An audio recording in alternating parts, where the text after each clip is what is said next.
ఇప్పుడు మేము పొలిటికల్ వాళ్ళం, వేలుముద్ర వాళ్ళు కూడా సీఎం అవుతారు. అవుతారా అవ్వరా? వాళ్ళు ఒక ఐఏఎస్ ఆఫీసర్ కావాలంటే వాళ్ళు ఎంత శ్రమ పడితే గాని ఆ స్టేజ్కి వస్తారు. వాళ్ళు మా ముందు నిల్చొని నేను చెప్పింది వాళ్ళు వినాలి. అంటే రాజ్యాంగం రాసింది, అది మనం ఏం చెయ్యలేము. దీన్ని విమర్శగా తీసుకోవద్దు దయచేసి, దీన్ని ఎక్స్పోజ్ కూడా చేయొద్దు. నా మనసులో ఉన్న అభిప్రాయాన్ని నేను చెప్తా ఉన్నాను.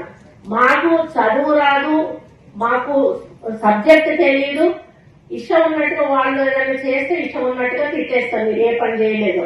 అతనికి రూల్ ఒప్పుకోకపోవచ్చు, దానివల్ల వాళ్ళు చేయకపోవచ్చు. అట్లా అని అందరు అట్లా ఉంటారన్నాడు. కొంతమంది రూల్ పొజిషన్ ఉన్న చేయని ఆఫీసర్లు కూడా ఉంటారు, వాళ్ళు కొంత అడమెంట్ ఉంటారు. అట్లాంటి వాళ్ళని అడగడంతో తప్పలేదు. కానీ ఎవరి పని వాళ్ళు చేసుకుపోతున్న వాళ్ళను మనం అప్పుడు కూడా డిస్టర్బ్ చేయొద్దు.